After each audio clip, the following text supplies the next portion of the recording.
నమస్కారం. వార్తా కిరణం వార్తలకు స్వాగతం. నా పేరు లక్ష్మి. వార్తల ముందుగా హెడ్లైన్స్.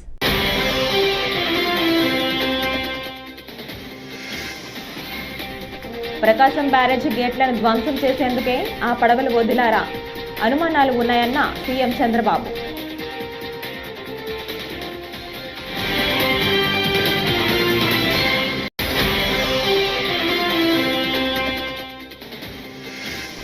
జత్వానీని కట్టడి చేసేందుకు జగన్ జిందాల్ ప్లాన్ చేశారన్న షర్మిల. జత్వానీ కోసం పోరాడేందుకు సిద్ధమని వ్యాఖ్య.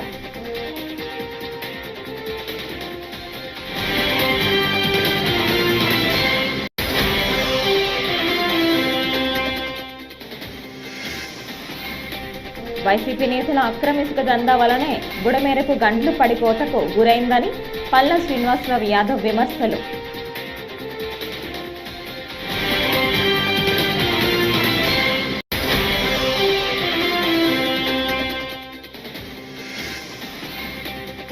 ప్రకాశం బ్యారేజీ గేట్లను ఇంజనీరింగ్ నిపుణుడు జలవనరుల శాఖ సలహాదారు కన్నయ్య నాయుడు పరిశీలించారు.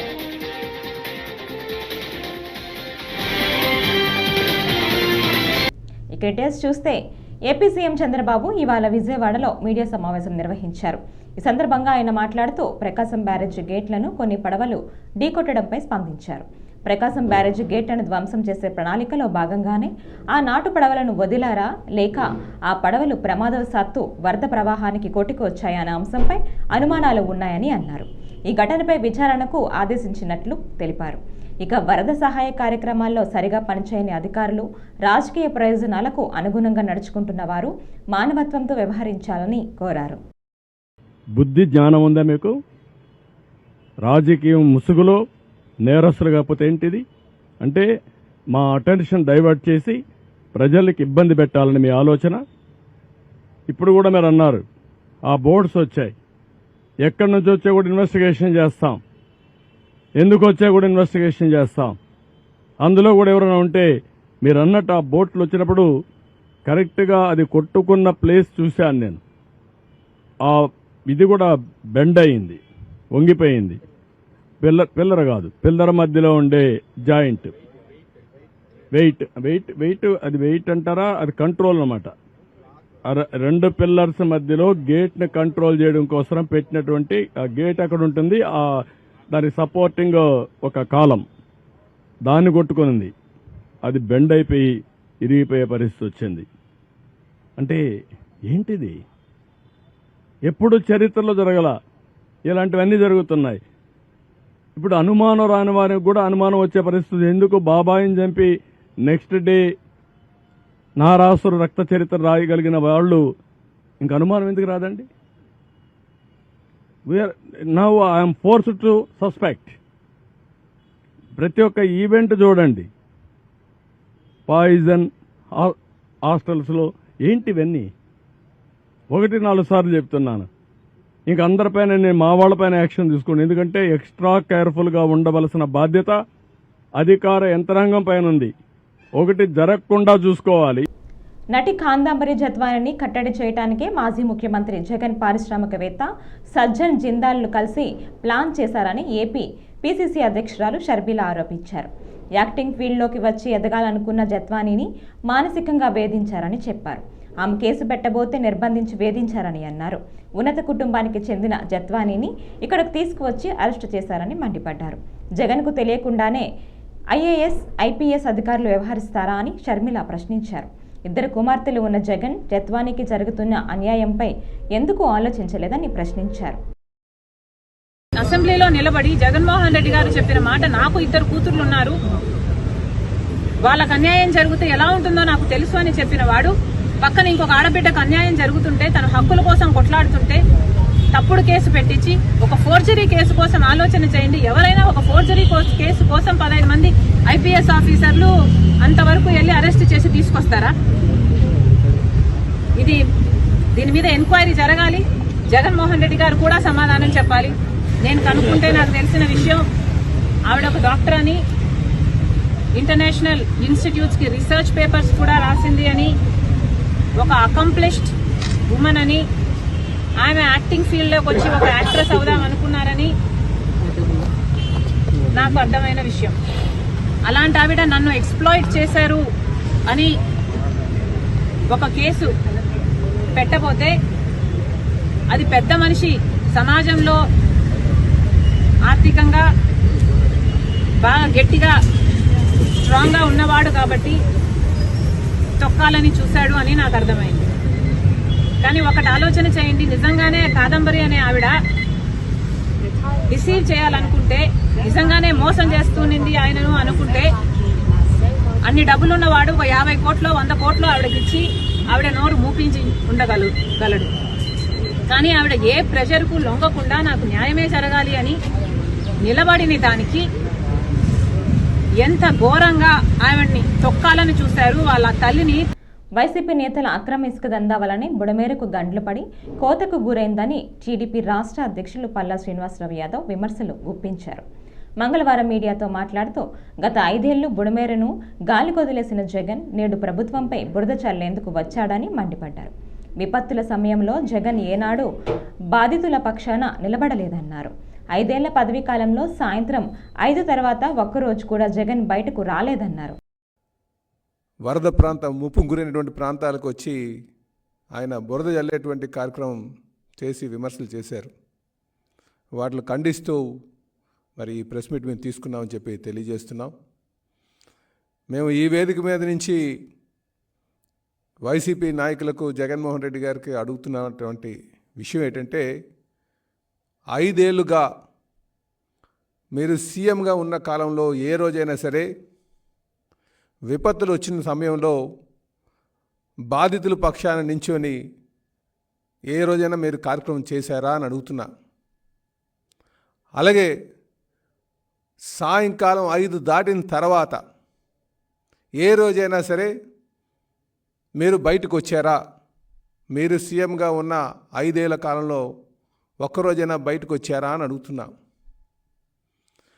అలాగే మీరు అధికారంలో ఉన్న 5 సంవత్సరాల్లో ఏ రోజైనా ప్రెస్ మీట్ని మీరు అడ్రస్ చేశారా? వీళ్ళకి ముందు మీరు సమాధానం చెప్పాల్సినటువంటి అవసరం ఉంది. ఈరోజు విజయవాడలో మరి వరదకి ముంపు గురైనటువంటి పరిస్థితుల్లో రాష్ట్ర ముఖ్యమంత్రి గారు, తెలుగుదేశం పార్టీ జాతీయ అధ్యక్షులు శ్రీ నారా ప్రకాశం బ్యారేజీ గేట్లను ఇంజనీరింగ్ నిపుణుడు జలవనరుల శాఖ సలహాదారు కన్నయ్య నాయుడు పరిశీలించారు. అధికారులతో కలిసి ఆయన అక్కడికి చేరుకున్నారు. బ్యారేజీ గేట్ల నిర్వహణ కోసం నిర్మించిన ఐఎస్ట్ బ్రిడ్జి ఎక్కి పరిశీలించారు. 2 గేట్లు స్వల్పంగా దెబ్బతిన్నట్లు గుర్తించారు. బ్యారేజ్ పటిష్టంగా ఉన్నట్లు నిర్ధారించారు.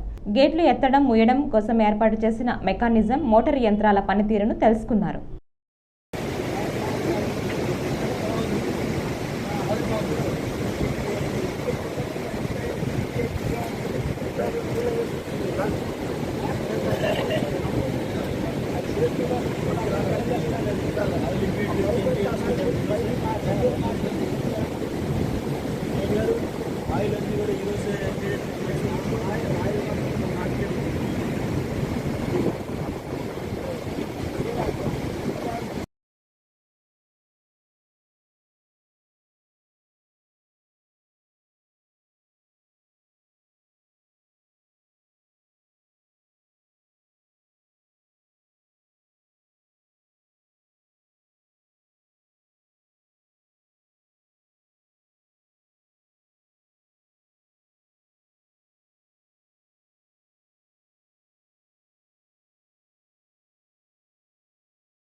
చరిత్రలోనే కనివిని ఎరుగని రీతిలో హఠాత్తుగా వచ్చిన ఫ్లడ్ అకస్మాత్తుగా వచ్చిన వరదతో కృష్ణమ్మకు ఊహించని రీతిలో భారీ వరద నీరు రావడంతో మైలవరం నియోజకవర్గ ప్రజలు తీవ్రంగా ఇబ్బందులు పడ్డారని మైలవరం ఎమ్మెల్యే వసంత వెంకటకృష్ణ ప్రసాద్ పేర్కొన్నారు.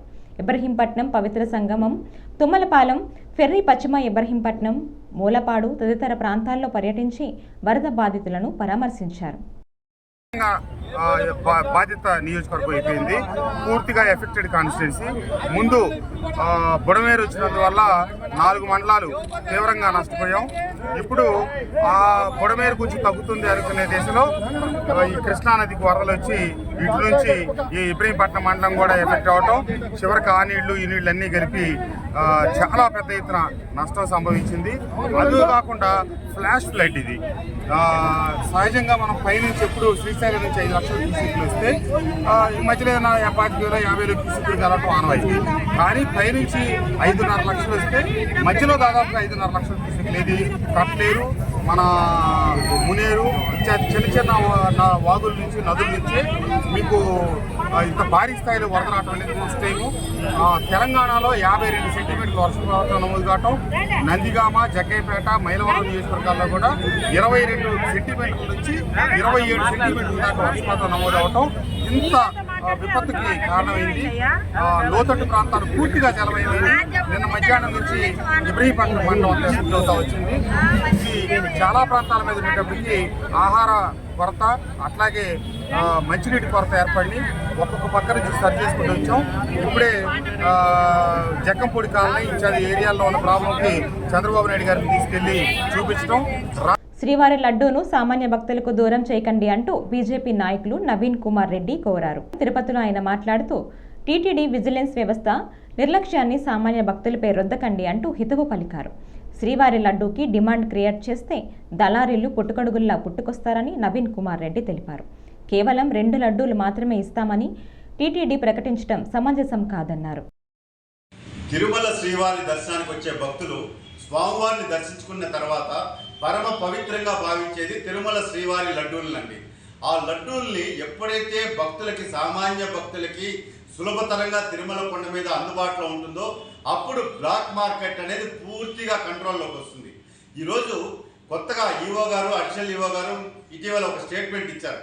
ఎవరైతే దర్శనాలకు వచ్చే భక్తులు ఉంటారో టికెట్ కొనుక్కొని లేదా ఆన్లైన్లో టికెట్స్ శ్రీవాణి ట్రస్ట్ 300 రూపాయలు ఉన్న వాళ్ళకి యథాప్రకారం లడ్లు ఇస్తామని, ఎవరైతే స్వామివారిని దర్శనం చేయించుకోకుండా నేరుగా కొండకు వచ్చేసి వెళ్ళే వాళ్ళకి ఆధార్ కార్డు ఆధారంగా కేవలం 2 లడ్లు ఇస్తామని ప్రకటించారు.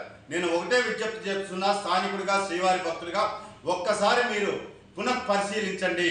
ఎందుకంటే చాలామంది భక్తులు విఐపీస్ లెటర్లు దొరక్కపోగా, అదేవిధంగా ఆన్లైన్లో టికెట్లు అందుబాటులో లేకపోవడంతో తిరుమల కొండపైకి వచ్చేసి ఒక సందర్భంలో శుక్ర, శని, ఆదివారాల్లో 40 గంటలు 48 గంటలు దర్శన సమయం పడుతుందని తెలుసుకొని స్వామివారిని దర్శించుకోలేక స్వామివారి ఆలయం ముందున్నటువంటి అఖిలాండం వద్ద టెంకాయ కొట్టేసి మొక్కులు తీర్చుకొని కొండకు వచ్చినందుకు స్వామివారి ప్రసాదాన్ని తీసుకొని తమ ఇండ్లకు వెళ్ళి చుట్టుపక్కల వాళ్ళకి ప్రసాదంగా దాన్ని అందజేస్తారండి.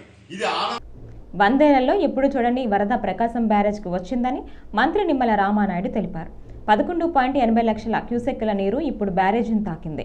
4 బోట్లు గేటును తాకాయి, 1 కిందకు వెళ్ళింది. బ్యారేజ్కు మాత్రం ఎలాంటి ముప్పు లేదు. ప్రజలు ఆందోళన చెందవద్దు అని ఆయన ప్రజలకు సూచించారు. సంవత్సరాల్లో ఎప్పుడు చూడనిటువంటి వరద కృష్ణా నది మీద చుట్టుముట్టడంతో, ఎందుకంటే లాస్ట్ టైము 2009, అదేవిధంగా 1998లో 2 సార్లు దగ్గర 10 లక్షల క్యూసెక్కుల నీరుని క్రాస్ చేయడం చూసాం. ఫస్ట్ టైము 11,50,000 11,80,000 క్యూసెక్కుల నీరుని ఈ యొక్క ప్రకాశం బ్యారేజీని టచ్ చేయడం ఫస్ట్ టైం. ఇటువంటి పరిస్థితుల్లో యుద్ధ ప్రాతిక మీద చంద్రబాబు నాయుడు గారు సైతం కలెక్టరేట్లోనే బస చేసి ఎక్కడైతే గండ్లు పడుతూ ఉన్నాయో, ఎక్కడైతే ఏటిగొట్టుకి కానీ ప్రమాద పరిస్థితి ఉందో ఆయన మంత్రులు, అధికారుల్ని అందరినీ సమన్వయం చేసుకుంటూ పనులు చేస్తున్నటువంటి సమయంలో మరి ఏదైతే ఈ యొక్క ప్రకాశం బ్యారేజీకి సంబంధించి మరి 4 బోట్లు కొట్టుకుని వచ్చి అందులో ఒక బోట్ అయితే కిందకి పోయిన పరిస్థితి, మిగిలిన 3 బోట్లు కూడా అడ్డుకుని అందులో పర్టికులర్గా ఏదైతే మరి ఒక బోటు ఆ గేటుకి సంబంధించి కౌంటర్ వెయిట్ ఏదైతే ఉందో ఆ కౌంటర్ వెయిట్ని బలంగా తాకడంతో ఆ కౌంటర్ వెయిట్ బ్రేక్ అయినటువంటి పరిస్థితి ఉంది. వెంటనే ఇరిగేషన్ అధికారులు కూడా అప్రమత్తమై ఇమ్మీడియట్లీ ప్రకాశం బ్యారేజీకి అయితే ప్రమాదకరమైనటువంటి పరిస్థితి ఏమీ లేదు.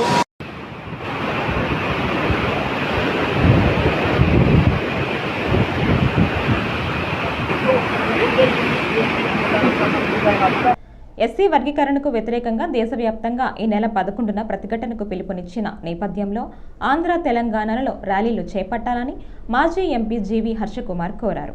మంగళవారం రాజమండ్రిలో ఆయన ఓ వీడియో విడుదల చేశారు. వర్గీకరణ చేయాలనే ఆలోచన ఆంధ్ర రాష్ట్రంలోనే పుట్టిందన్నారు. కలిసి ఉండాలనే ఉద్యమం కూడా ఇక్కడి నుంచే ఆరంభమైందన్నారు. వర్గీకరణ వల్ల కలిగే నష్టాలపై వాడవాడల సమావేశాలు నిర్వహించి చెప్పాలన్నారు. ఎక్కడంటే సోషల్ మీడియాలో, వాట్సాప్లో యుద్ధం జరుగుతుంది, ఫేస్బుక్లో యుద్ధం జరుగుతుంది. మొన్న బంద్ చాలా చక్కగా అన్ని సంఘాలు కూడా రాష్ట్రం అంతా బంద్ చక్కగా పాటించాయి. ఈ వర్గీకరణ బాగా ఎఫెక్ట్ అయ్యి వర్గీకరణ అమలయ్యి నష్టపోయింది మనమే, ఆంధ్ర ప్రజలు. అంతేకాకుండా కలిసి ఉండాలి అన్న ఉద్యమం పుట్టింది కూడా ఇక్కడే మన ముందు తరం వాళ్ళు, అంటే ముందు తరం వాళ్ళకంటే మన ముందు వాళ్ళు పివి రావు గారి దగ్గర నుంచి మరి ఎంతోమంది ఈ ఉద్యమం గురించి లాఠీ దెబ్బలు తిన్నారు, చేతులు ఎరగొట్టుకున్నారు, గుర్రాలతో తొక్కించబడ్డారు, ఎంతో జరిగింది. అయినా కానీ ఈ రోజున పరిస్థితి ఏంటంటే మనలో ఐక్యత బాగా లోపించింది. ముఖ్యంగా నేను చెప్పింది ఏంటంటే 2008-9లో మనం గర్వంగా చెప్పుకోవచ్చు, మన వల్లే మన ఆంధ్రప్రదేశ్లో ఉన్న మాలల వల్లే వర్గీకరణ అన్నది ఆగిపోయింది. ఆ రోజున పార్లమెంట్లో బిల్లు పెడతానంటే బిల్లు పెట్టడానికి వీలు లేదు, బిల్లు పెడితే రాజీనామా చేస్తానని చెప్పి అప్పుడున్న అలాగన్నీ భయపడేవారు కాదు. కానీ ఆ రోజున మనం రాజమండ్రిలో తరలొచ్చిన జనసంద్రాన్ని చూసి భయపడి బిల్లు పడ్డం మానేశారు. అందువల్ల మనం కాంగ్రెస్ పార్టీ ముంపునకు గురైన వరద ప్రభావిత ప్రాంతాల్లో పర్యటిస్తున్న సీఎం చంద్రబాబు నాయుడు పనితీరు అమోఘంగా ఉందని ఏలూరు జనసేన ఇన్ఛార్జ్ రెడ్డి అప్పలనాయుడు ప్రశంసించారు. మంగళవారం ఆయన మీడియాతో మాట్లాడారు. ఈరోజు ఆంధ్ర రాష్ట్రానికి విపత్కర పరిస్థితి తలెత్తిందన్నారు. ఏజెన్సీ ప్రాంతాలు చాలా తీవ్రంగా ముంపునకు గురైందన్నారు. ఎన్నడూ లేని విధంగా విజయవాడ మహానగరంలో పెద్ద పెద్ద బంగ్లాలు సైతం మునిగిపోయాయన్నారు. ప్రింట్ అండ్ ఎలక్ట్రానిక్ మీడియా సోదరుల ద్వారా ప్రజలందరూ కూడా మరి ఈ రోజున విపత్కర పరిస్థితుల్లో మన రాష్ట్రంలో ఇటు కృష్ణా, గుంటూరు, ఏలూరు జిల్లాలో ఏజెన్సీ ప్రాంతాలు అన్నీ కూడా చాలా తీవ్రమైనటువంటి ముంపుకు గురైన ఎన్నడూ లేనటువంటి విజయవాడ నగరంలో పెద్ద పెద్ద బంగ్లాలు కూడా ముంపుకు గురయ్యి గ్రేటెడ్ హౌసెస్ కూడా ముంపుకి గురైనటువంటి పరిస్థితుల్లో గత ప్రభుత్వానికి ఈ ప్రభుత్వానికి మనం చూసినట్లయితే మరి చంద్రబాబు నాయుడు గారు, మన రాష్ట్ర ముఖ్యమంత్రి గౌరవ శ్రీ చంద్రబాబు నాయుడు గారు ప్రత్యక్షంగా కార్యక్రమాల్లో పాల్గొని, సహాయ కార్యక్రమాల్లో పాల్గొని కలెక్టరేట్ ని క్యాంప్ ఆఫీస్ గా మార్చుకొని మరి వారికి ఉన్నటువంటి సామర్థ్యాన్ని, అనుభవాన్ని, వారికి ఉన్నటువంటి శక్తినంతా కూడా అక్కడ పెట్టి అధికారులందరినీ కూడా మోటివేట్ చేసి అధికారులందరినీ సమాయత్తపరిచి మరి ఈరోజు సహాయ కార్యక్రమాలు వారు కూడా వరదలో తిరిగి సహాయ కార్యక్రమాలు చేస్తామంటే మరి మనం గత వైఎస్ఆర్ ప్రభుత్వానికి మన ప్రభుత్వానికి చూస్తే ఎంత తేడా ఉందో ప్రజలందరూ కూడా అర్థమవుతా ఉంది. మరి అదేవిధంగా పవన్ కళ్యాణ్ గారు నిరంతరం వారు ఉన్నటువంటి శాఖల మీద కానీ ఎక్కడైతే ఇబ్బంది పరిస్థితులు ఉన్నాయో దాన్ని సమీక్షిస్తూ వారికి కావలసినటువంటి ఈ వార్తలు ఇంతటితో సమాప్తం. నమస్కారం.